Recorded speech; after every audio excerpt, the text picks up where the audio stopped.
آپ کے علم میں ہوگا کہ اس وقت دنیا کی کل آبادی سمجھی جاتی ہے 6 ارب یعنی 600 کروڑ.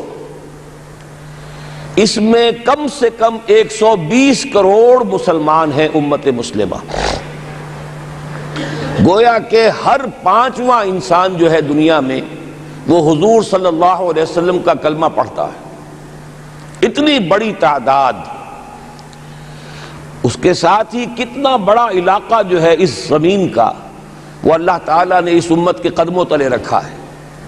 اگر آپ نے نقشہ دیکھا ہو دنیا کا تو آپ کو معلوم ہونا چاہیے کہ شمال میں جو بہت بڑا یہ نظر آتا ہے سائبیریا اور روس کا علاقہ، یہ سب غیر آباد ہے.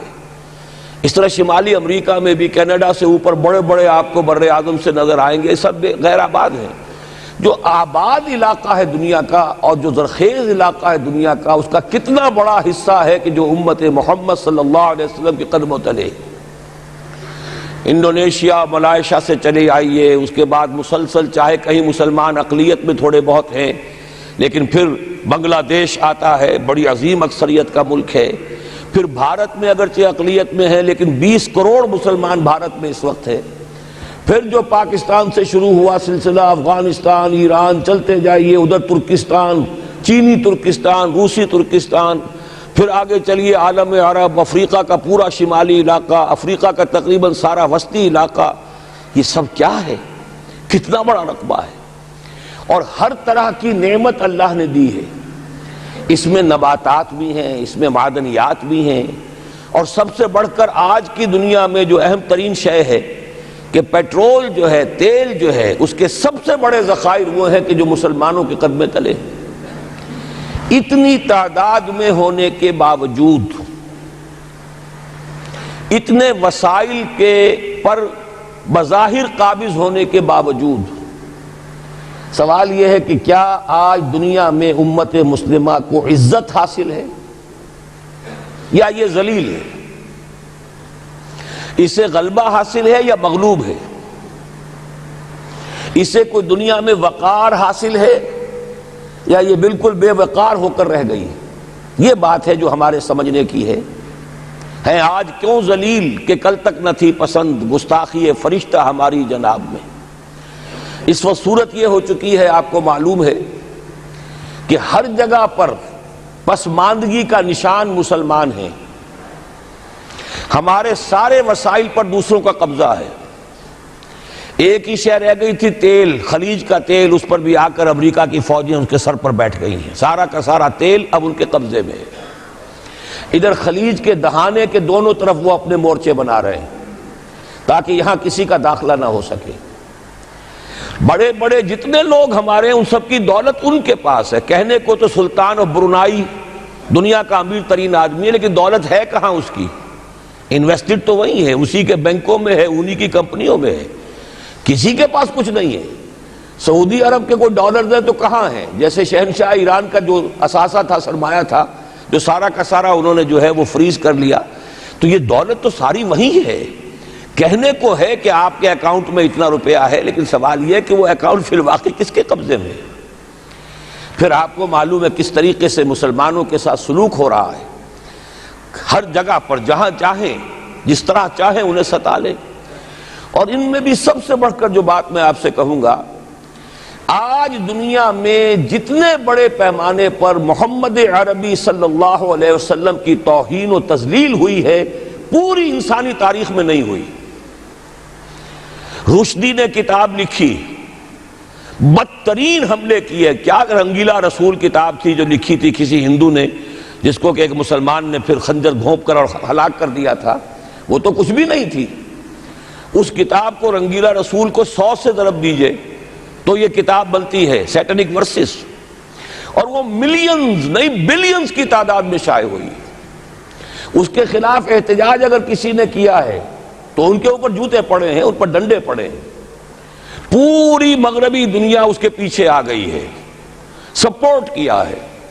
لے دے کے ایک ملک نکلا ایران، اس نے کم سے کم یہ کہ اس کے قتل کا فتویٰ تو دیا، لیکن کیا کرے، قتل کرنے کی تو نوبت نہیں آئی. پورا عالم عیسائیت اس کی پشت پناہ ہے، اس کی مدد کر رہا ہے.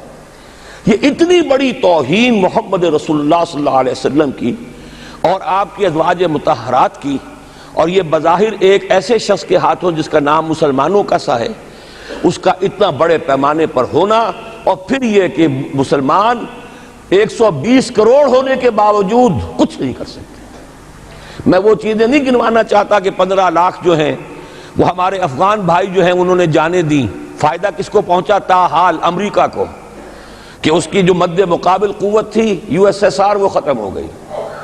اسی طریقے سے جو کچھ کشمیر میں ہو رہا ہے، ہماری بے حمیتی، بے غیرتی کا عالم یہ ہے، ہم کچھ اندر خانے تھوڑی بہت کو مدد کر کے سمجھتے ہیں کہ ہم نے فرض ادا کر دیا، جبکہ فرض تو یہ ہونا چاہیے تھا کہ ہم براہ راست اعلان کرتے اور انڈیا کو الٹیمیٹم دیتے کہ سٹاپ دس بزنس، یا یہ کہ پھر ہم سے جنگ ہے۔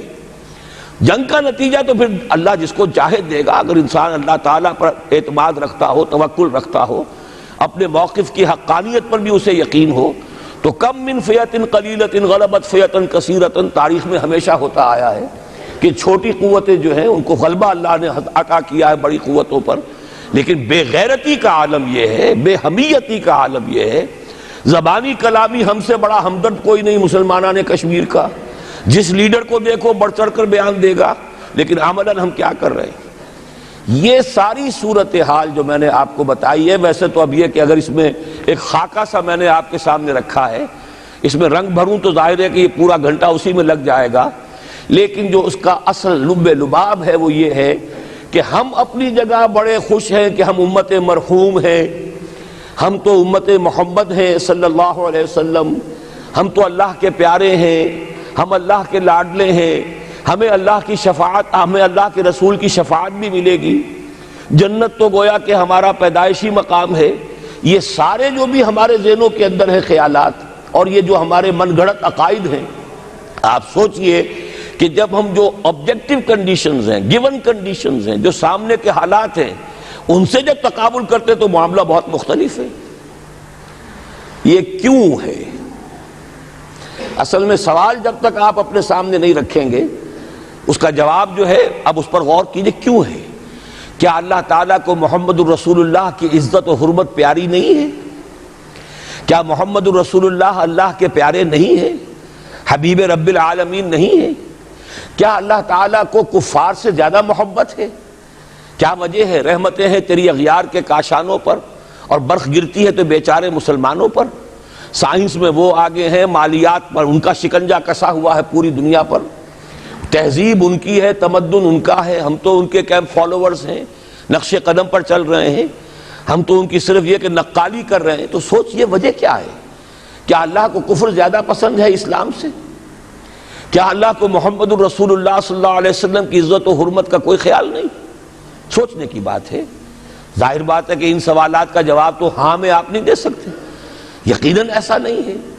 بہرحال وہ کافر ہیں، وہ اللہ کو نہیں مانتے، اللہ کے رسول کو نہیں مانتے، چلیے اللہ کو کسی نام سے مان لیا، گاڈ کہہ دیا، لیکن اللہ کے رسول کو تو نہیں مانتے۔ ایمان کا سارا دار و مدار تو رسالت پر ہے، اللہ کے اس کلام کو تو نہیں مانتے، اور اس کے باوجود ان کے لیے عزت ہے، رحمتیں ہیں تیری اغیار کے کاشانوں پر، برف گرتی ہے تو بیچارے مسلمانوں پر۔ یہ ایک لمحہ فکریہ ہے، یہ سوچنے کی بات ہے کہ ایسا کیوں ہے۔ اس کا جو جواب میں آپ کو دوں گا وہ ذرا سا کڑوا جواب ہے، نوارا تلخ ترمیزن چو ذوق نغمہ کمیابی۔ بات کہنی پڑتی ہے، جب تک کہ کڑوی بات کہی نہ جائے، حقائق کو دیکھنے کی جرت پیدا نہ کی جائے، مواجہہ نہ کیا جائے، فیکٹس کو فیس نہ کیا جائے، اس وقت تک بات صحیح نہیں ہوگی، اور نہ ہم صحیح تشخیص کر سکیں گے، نہ صحیح تجویز کی طرف ہمارا ذہن منتقل ہوگا۔ میں بہت سخت بات کہہ رہا ہوں، آج آسمان کے نیچے اس زمین پر عذاب الہی میں گرفتار امت مسلمہ ہے۔ بالفعل آج ہم امت مرحومہ نہیں ہیں، رحمت والی امت نہیں ہیں، امت معذبہ ہیں، آج ہم پر اللہ کا عذاب ہے۔ وہ کیوں ہے؟ دیکھیے اللہ کا قانون یہ ہے، اور یہ اللہ کی سنت ہے، میں نے اپنی ایک کتاب میں اس پر مفصل بہت مضمون لکھا ہے، قرآن کا قانون عذاب۔ ایک عذاب تو آیا کرتا تھا ان قوموں پر جن کی طرف اللہ رسول بھیجتا تھا، اِنَّا أَرْسَلْنَا نُوحًا إِلَىٰ قَوْمِهِ، اگر رسول کی بات مان لی تو قوم کے لیے بہت خوشحالی ہے، مبارکباد ہے، اللہ کی رحمتوں کے سائے ہیں، اور نہیں مانی تو بربادی ہے، تباہی ہے، خاتمہ ہے۔ پوری قوم نوح غرق کر دی گئی، پوری قوم عاد ختم کر دی گئی، حضرت ہود کو نہیں مانا۔ پوری قوم سمود ختم کر دی گئی، حضرت صالح کو نہیں مانا۔ عمورہ اور صدوم کی بستیاں ختم کر دی گئی، حضرت لوط کو نہیں مانا۔ آل فرعون غرق کر دیے گئے، حضرت موسیٰ کو نہیں مانا۔ مدین کے علاقے کو تباہ کر دیا گیا، حضرت شعیب کو نہیں مانا۔ یہ بات سمجھ میں آ گئی؟ لیکن جب سے نبوت اور رسالت کا سلسلہ ختم ہوا، اس قسم کا عذاب اب دنیا میں نہیں آ سکتا۔ وَمَا كُنَّا مُعَذِّبِينَ حَتَّى نَبْعَثَ رَسُولًا، ایسا عذاب ہم نہیں بھیجتے رہے جب تک کہ رسول کو نہ بھیج دیں۔ رسول آ گیا، اس نے حق کو بیان کر دیا، بات کو کھول کھول کر مبرہن کر دیا، ہر چیز واضح کر دی، کوئی مغالطے کا امکان نہ رہا۔ جاء الحق وزهق الباطل، ہر شے جو ہے دودھ کا دودھ، پانی کا پانی جدا ہو گیا۔ اب بھی جس نے نہیں مانا تو معلوم ہوا اس میں کوئی خیر نہیں ہے، اب خیر کا فقدان ہے۔ تو اس قوم کو جیسے کہ آپ باغ کے اندر جھاڑو دے کر جب بھی کوئی آندھی چلے تو پتے گرے ہوئے ہوتے ہیں، ان پتوں کو ایک جگہ جمع کر کے اصلاحی دکھا دیتے ہیں تاکہ یہ پتے جو ہیں یہاں پر بدزیبی کا ذریعہ نہ بنے، تو پوری قوم ہلاک، کأن لم یغنوا فیہا، ایسے ہو گئے جیسے تھے ہی نہیں۔ یہ عذاب اب نہیں آئے گا، اس لیے کہ آخری نبی، آخری رسول محمد الرسول اللہ صلی اللہ علیہ وسلم۔ اب آج جو عذاب آتا ہے، دیکھیے کافروں کے لیے عذاب اصل میں آخرت میں ہے۔ دار العذاب، دار الجزا، وہ تو آخرت ہے، یہ تو دار الامتحان ہے۔ اب جو عذاب آتا ہے وہ اس قوم پر جو ہو تو حامل کتاب الہی، شریعت خداوندی کی کسٹوڈین، اللہ کے رسول کی نام لیوا، اس کے ساتھ عشق کا دعویٰ کرنے والی، عمل اس کے برعکس ہو۔ حالانکہ اللہ نے اگر اسے وہ مقام دیا، اللہ نے اس کی طرف رسول بھیجا اور اسے رسول کے امتی بننے کا شرف عطا کیا، اسے اپنا کلام دیا، کتاب دی، اسے اپنی شریعت دی، تو کس لیے دی؟ تاکہ اس پر خود بھی عمل کریں، اسے دوسروں تک بھی پہنچائیں۔ وہ گویا کہ اس روئے ارضی پر وہ امت، وہ قوم اللہ کی نمائندہ قوم ہوتی ہے، ریپرزنٹیٹو ہوتی ہے۔ اے انسانوں، ہمارے پاس ہے تمہارے خالق اور مالک اور پروردگار کا قانون، ہمارے پاس ہے اس کی ہدایت، ہمارے پاس ہے اس کی کتاب، ہمارے پاس ہے اس کے رسول کا اسوہ۔ آؤ ہماری طرف، ہمیں جانچو، ہمیں پرکھو، ہمیں دیکھو، ہم واقعتاً اسی کتاب کے مطابق چل رہے ہیں نا؟ دیکھ لو ہم جو کہتے ہیں وہی کرتے ہیں نا؟ وہی بات تو نہیں ہے کہ لما تقولون ما لا تفعلون، کبر مقتا عند اللہ ان تقولوا ما لا تفعلون۔ آؤ دیکھو ہم نے اس کتاب کے مطابق، اللہ کی ہدایت کے مطابق کیسا اچھا معاشرہ بنایا ہے، کیسا انصاف ہے، کیسا امن ہے، کیسا بھائی چارہ ہے، کیسی اخوت ہے۔ آؤ دیکھو ہمارے ہاں تقسیم دولت کا نظام کتنا صحیح ہے۔ ایسا نہیں ہے کہ کوئی جو ہے اسے دولت کی بدہضمی ہو رہی ہو اور کوئی وہ ہے کہ جو بھوکا مر رہا ہو، ایسا نہیں ہے۔